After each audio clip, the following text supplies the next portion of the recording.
Le ministère en charge de la Santé a tenu sa 6e rencontre d'échange sur la gratuité des soins pour les femmes et les enfants de moins de 5 ans. Le bilan a été fait après 5 ans de mise en œuvre. Le consortium au Burkina 2050 estime que la concession de la construction du chemin de fer Abidjan-Kaya à Sitaray est un échec sur plusieurs plans. Face à la presse, le consortium interpelle les futurs nouveaux dirigeants à l'issue donc des scrutins de novembre prochain. Et puis enfin, dans le reste de l'actualité, le chef de file de l'opposition politique malienne, Soumaïla Cissé, libéré, a regagné son domicile hier. Après 6 mois de captivité, il a indiqué n'avoir été victime d'aucune violence.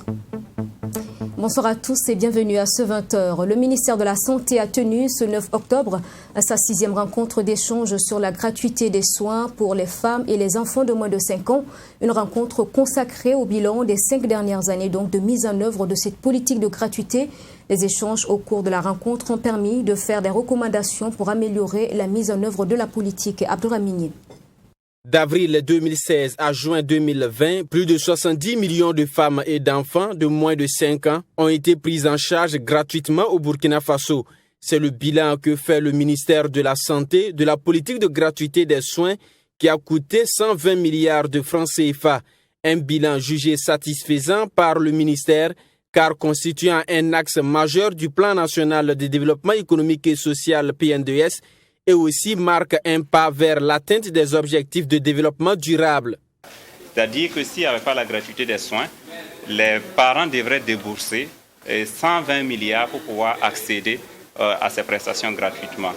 Deuxième acquis majeur, c'est que cette politique de gratuité des soins, elle est effectivement mise en œuvre dans les centres de santé et elle a permis à tous les niveaux d'augmenter l'utilisation des services de santé.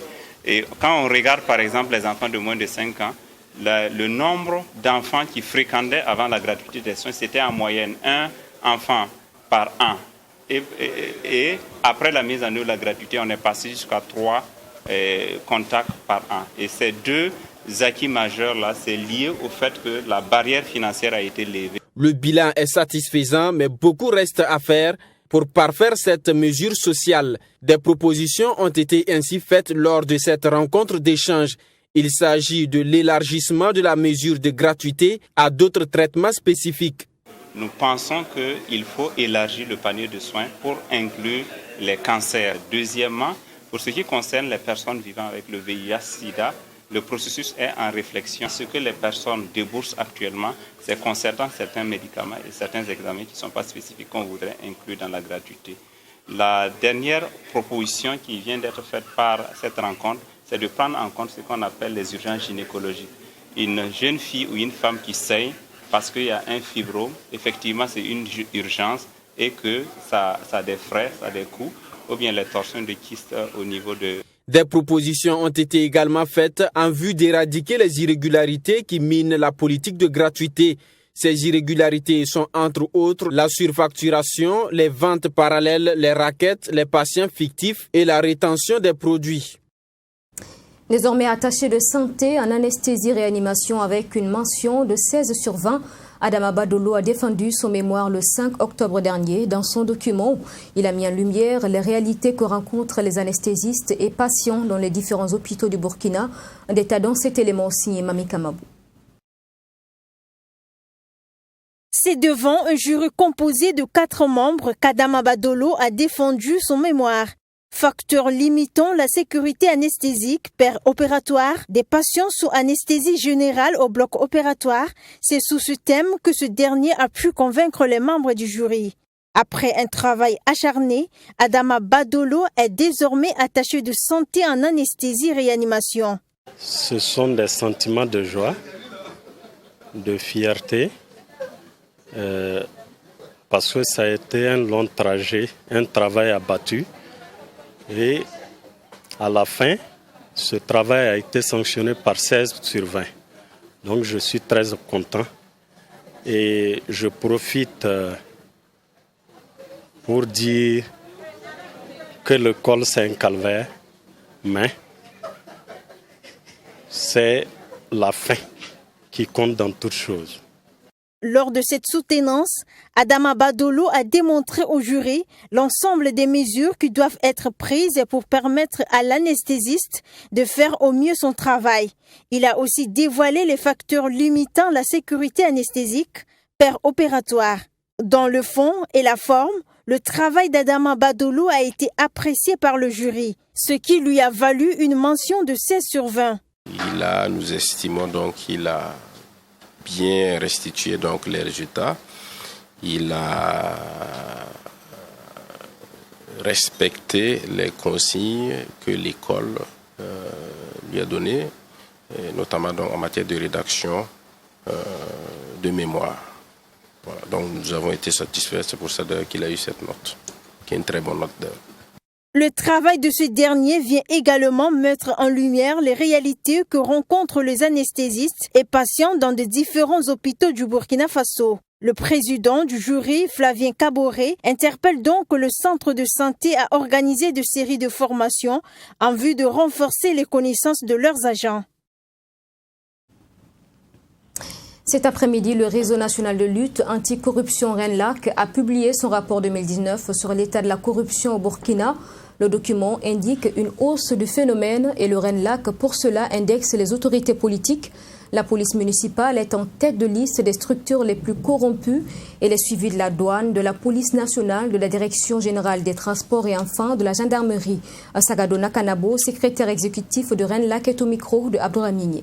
Les services qui sont classés sont sensiblement, en tout cas dans le top 10 pour employer le terme de certains, c'est sensiblement les mêmes. La police municipale, la douane, la police nationale, la gendarmerie nationale, la DGTTM. Ce groupe-là revient régulièrement en tête et ils ont encore occupé ces places-là cette année.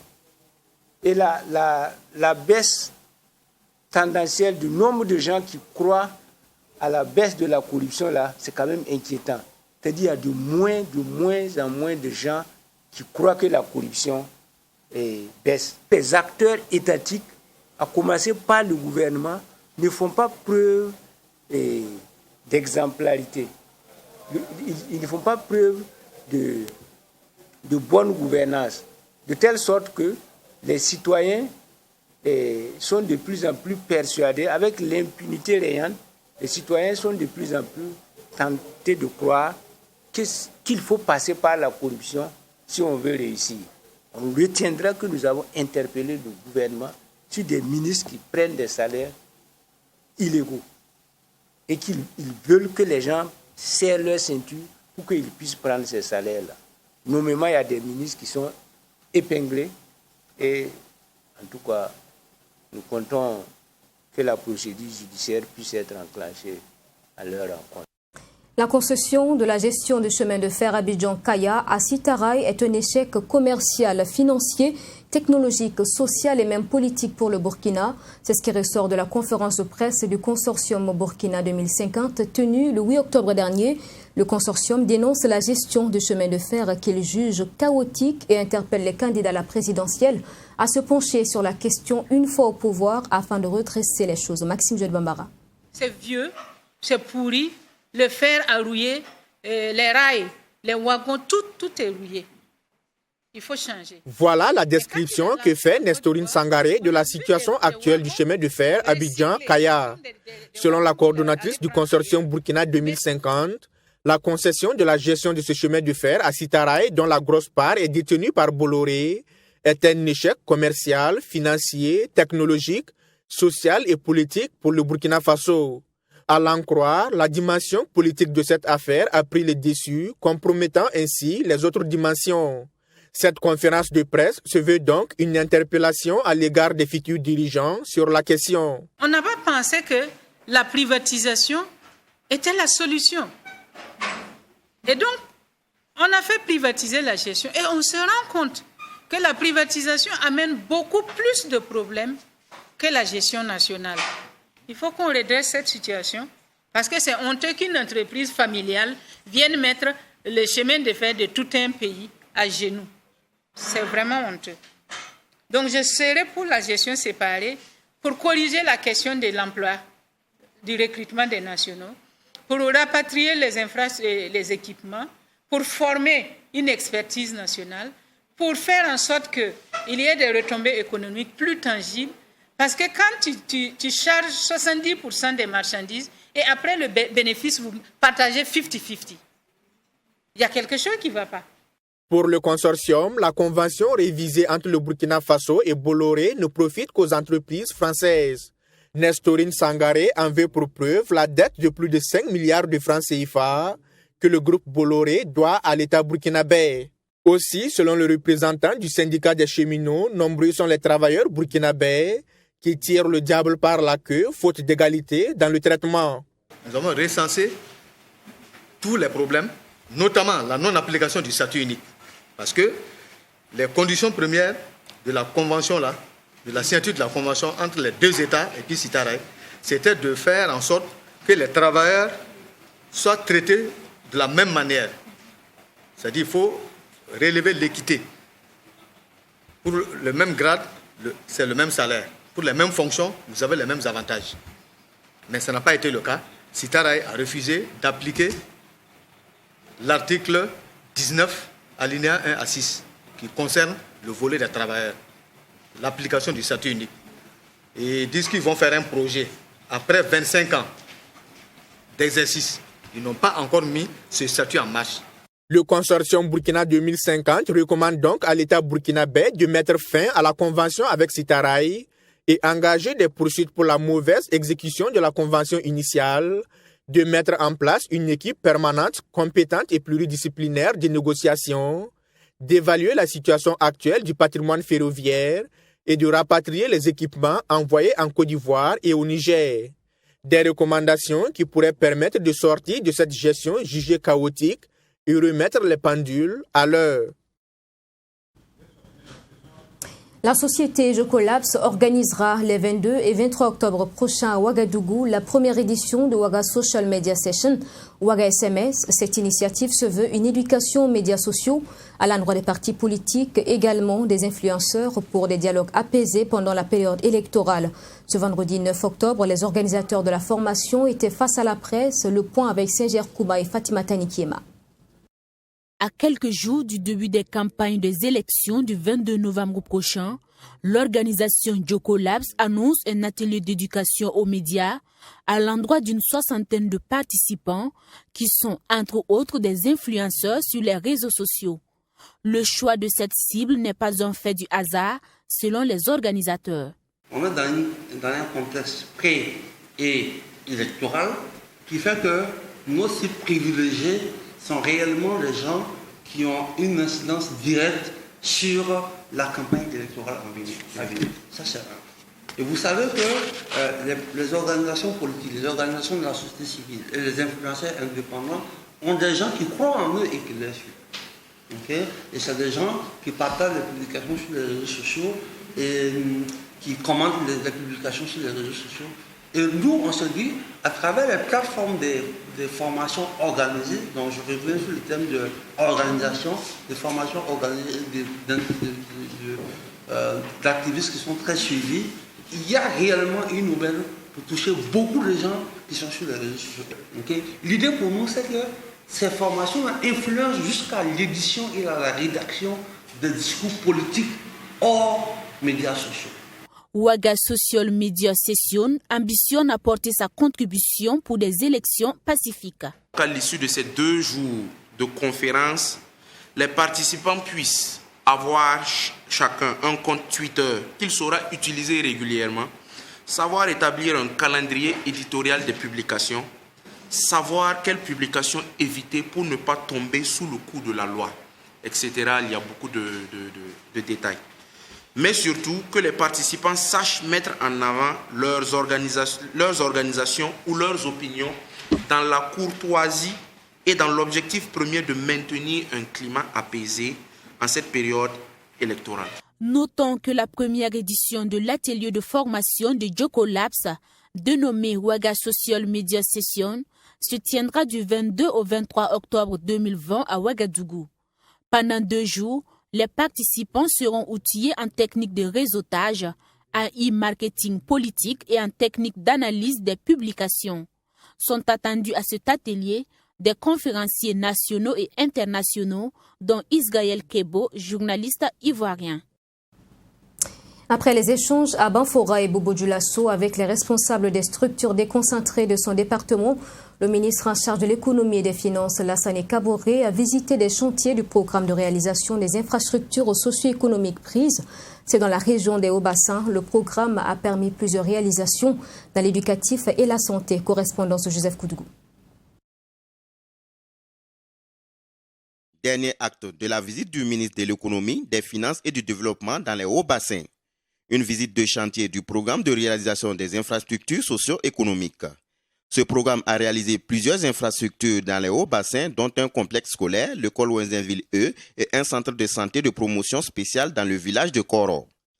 Nous sommes très satisfaits pour la simple raison que ce sont des initiatives qui ont été voulues par le chef de l'État, qui a souhaité que dans notre volet aménagement du territoire et développement, parce que le ministère des Finances n'est pas seulement aller collecter l'argent et l'impôt, mais aussi nous avons le volet développement qui est moins connu. Et le chef de l'État a souhaité que nous puissions donc mettre en exergue ce volet développement, et cela a amené donc ce programme que nous sommes en train de tester, et quand je vois le résultat, en tout cas je suis très satisfait. Quand vous prenez à l'Est, nous avons eu à faire un ensemble de ponts, par exemple à l'Est, nous avons fait des forages, nous avons fait aussi bien dans les autres communautés exactement des CSPS, des dispensaires, et donc essentiellement nous sommes concentrés sur non seulement faciliter l'accessibilité, parce qu'il y a souvent certains villages, pendant la pluie, sont totalement coupés. Ce programme PRISE, qui est seulement à quelques mois de mise en œuvre, est logé au ministère de l'économie.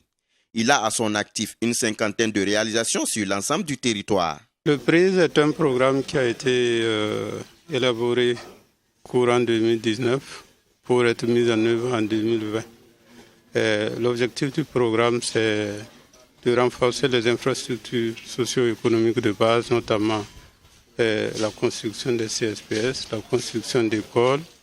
Et comme le ministre le disait, il y a la réalisation des ouvrages de franchissement, il y a également des forages, un ensemble de dispositifs qui permet de renforcer la capacité de mobilité des populations, et également le renforcement des infrastructures sociales de base. Des réalisations qui font la fierté des habitants et des élus locaux. Toutes ces réalisations, au dire du ministre, contribueront à l'amélioration de la fourniture des services sociaux de base aux populations des villes et campagnes. Après la parution de son œuvre L'Aube du sort sacré en mars 2019, Paul Sondo revient avec Le Crépuscule du sort sacré. Ce nouvel ouvrage retrace sa biographie et ses expériences, et il souhaite donc en effet transmettre son vécu et son savoir à la jeune génération. Le Crépuscule du sort sacré a été officiellement présenté à la presse hier jeudi à Mivalion avec la voix de Fatima Tanikiema. À travers ce nouveau livre, Paul Sondo passe en revue les péripéties de sa vie professionnelle, caractérisée par ce qu'il a qualifié d'enfermement dans un cycle infernal où rien ne peut être considéré comme définitivement acquis. Par cette leçon de vie, l'écrivain lance une invite à la jeunesse à ne pas abandonner la lutte malgré les multiples difficultés qui pourraient subvenir. Le message que je donne est que les mêmes difficultés ou les difficultés qu'on a vécues au début, ces mêmes difficultés se réimplémentent pratiquement jusqu'au soir de sa vie, sinon jusqu'à la fin de sa vie. Il n'est pas question que chacun pense qu'il n'y a que sur lui seul que le ciel est en train de tomber. Tout le monde vit sa façon. La différence entre deux personnes et entre plusieurs personnes qui ont des problèmes, c'est la capacité de gérer ces problèmes. Et la capacité de se dire, les autres aussi vivent cela. Et s'ils arrivent à le surmonter, c'est qu'ils se renforcent. Un échec prépare toujours un succès. Et quand on a un succès, il faut pouvoir le conserver. Autrement dit, on peut encore aller à un échec. S'il est vrai que ce livre est riche en enseignements, selon cet ancien cadre de la police nationale, il pose par contre plusieurs questionnements auxquelles son auteur n'a pas pu apporter de réponse. Paul Sondo lance donc un appel à la jeune génération du corps de la police à poursuivre la réflexion. La plupart des personnes qui ont déjà parcouru le livre du crépuscule trouvent qu'il y a des inachevés. Et moi, je ne sais pas si c'est sciemment fait, mais je pense que c'est sciemment fait. Et je suis en train de faciliter. Et c'est un livre qui contient beaucoup de thèmes de mémoire, qui demandent un éclaircissement, qui demandent des approfondissements. Et je suis convaincu que les jeunes policiers qui vont le lire vont trouver des thèmes, des thématiques qui sont liées à la gestion des cadres, des thématiques qui sont liées à la gestion des effectifs, des thématiques qui sont liées à un moment donné de la vie tout court. Notons que ce nouveau livre, Le crépuscule du sort sacré, de 157 pages, paru aux éditions Apollo, est le deuxième volume de l'Aube du sort sacré. Les entreprises de façon générale et celles de la diaspora burkinabé en particulier font face à d'énormes difficultés liées à la pandémie du Covid-19, mais aussi sous le spectre des remous sociaux. Nombreuses sont celles qui n'arrivent pas à s'adapter faute de stratégie appropriée. C'est pour donc répondre à ces inquiétudes que la Chambre de commerce et d'industrie du Burkina en Côte d'Ivoire a organisé ce séminaire de formation donc à leur endroit. On en parle avec Yamba Cabré. Les crises sont certes des opportunités pour booster la dynamique des entreprises, mais c'est seulement quand on est outillé au rudiment stratégique de résilience. C'est pour aider les entreprises burkinabées de la diaspora à faire face à la crise liée à la pandémie à Covid-19 et les remous sociaux que la Chambre de commerce et d'industrie du Burkina Faso en Côte d'Ivoire a initié ce séminaire de formation. Oui, il faut dire que nous sommes dans un contexte assez particulier, voilà, contexte marqué par la pandémie de la Covid. Et nous avons réalisé un sondage auprès de 1200 opérateurs économiques de la diaspora ici. Alors, donc, il est sorti dans le cadre, n'est-ce pas, de ces résultats que beaucoup ont été impactés.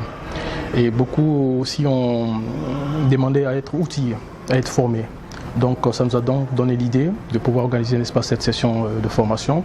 Les membres du Conseil des opérateurs économiques burkinabés en Côte d'Ivoire, bénéficiaires de cette séance de formation, ont saisi cette opportunité pour refaire le plein des cartouches en management, planification et gestion des conflits en entreprise. La première chose qu'on a appris, c'est qu'on a parlé du Covid et les problèmes que les entreprises ont eu avec Covid et comment il faut s'adapter avec cette situation. Ce séminaire m'a apporté beaucoup de connaissances sur le plan de management et sur la gestion des ressources humaines, des ressources financières et des ressources financières. Et puis, vraiment, beaucoup de choses. En période de crise en général, c'est une situation inattendue. Donc en période d'inattendu, il faut une stratégie managériale appropriée à la situation. À partir de ce moment-là, il y a la notion de segmentation du marché. Donc on ne peut pas développer complètement notre stratégie en temps normal, il faut resegmenter donc le marché en nous appropriant les caractéristiques du marché, mais qui sont de deux options. La première option, c'est de subdiviser donc le marché en fonction donc de la clientèle, qu'on soit distributeur ou producteur, qu'on soit donc dans ce dynamisme du B2B ou du B2C. Et encore, il faut subdiviser donc le marché donc en deux autres volets en fonction du type de produit attendu donc par le consommateur ou du type de produit donc à fournir aux consommateurs en prenant effectivement le contre-pied donc de ce que développe normalement le marketing en général. Il faut noter que la Chambre de commerce et d'industrie du Burkina Faso en Côte d'Ivoire, partenaire institutionnel des opérateurs économiques burkinabés, par cette initiative s'est dit vouloir être proche de ces derniers.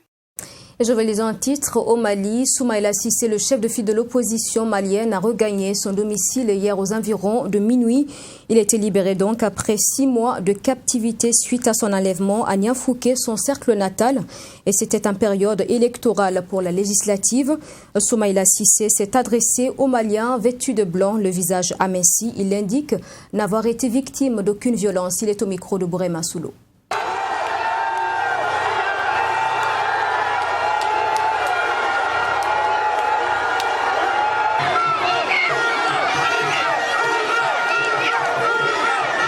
Non, moi je vais très bien, je suis sain et sauf. J'ai passé 6 mois, bien sûr, difficiles, dans des conditions climatiques très difficiles, austères, une alimentation qui n'est pas toujours adaptée, un isolement qui est quasi permanent, physique et moral. Mais je n'ai subi aucune violence, ni physique, ni verbale. Et je suis venu remercier les autorités maliennes qui, le président a investi le 25.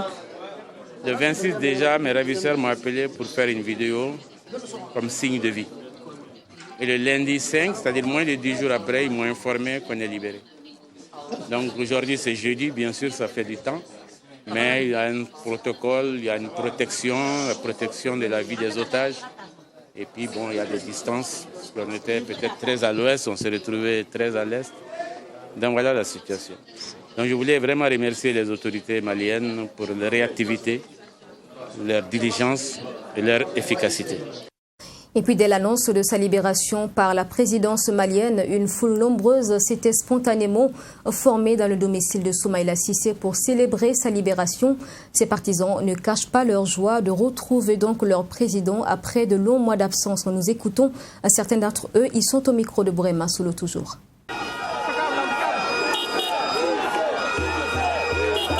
À merveille, il a toujours le même sourire malien. En partant, c'est le même sourire qu'on a vu à l'aéroport, à Koulouba. Il est en train de venir. Notre frère est là, notre président est là, notre papa est là, le Malien est là. Mais comme vous pouvez le constater, nous sommes heureux, nous sommes impatients de retrouver le président. C'est une situation qui se dénoue et nous avons vécu pendant 6 mois dans la peur, dans la tristesse. Et aujourd'hui, par la grâce d'Allah, nous avons appris que le président Soumaïla Cissé est libre. Moi, je le confirme, je ne suis pas de l'URD, mais je suis un digne fils du pays. Je sais que c'est un fils du pays, c'est un musulman comme moi, c'est un citoyen comme moi. Donc quand on aura appris qu'il a été libéré, nous avons dit que nous allons dépêcher pour venir à sa famille et célébrer ces moments forts avec sa famille et avec tout le reste du Mali aussi. D'abord, un remerciement au bon Dieu qui a permis qu'aujourd'hui soit. Ensuite, beaucoup de remerciements à toutes les personnes, anonymes ou connues, qui se sont également impliquées pour obtenir la libération de notre frère Soumaïla Cissé. Ma première réaction, je dis gloire à Dieu. Gloire à Dieu, le Tout-Puissant, le Miséricordieux, le Tout Miséricordieux. Il a plu à Dieu que nous traversions cette épreuve.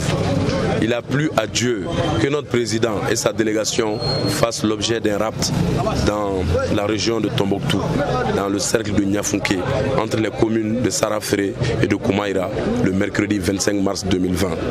De ce jour à aujourd'hui, nous n'avons pas perdu foi en Dieu. Nous avons prié, nous avons imploré le bon Dieu de nous montrer le jour où notre président nous reviendra sain et sauf. Si nous apprenons aujourd'hui qu'il a recouvré la liberté, nous disons tout simplement gloire à Dieu. Et c'est la fin de ce journal. Merci de l'avoir suivi. Dans la suite de vos programmes sur votre télé, Assemi Touré vous retrouve tout de suite dans Sport 3. Excellent début de week-end. Je vous retrouve demain à 20h. Bonsoir.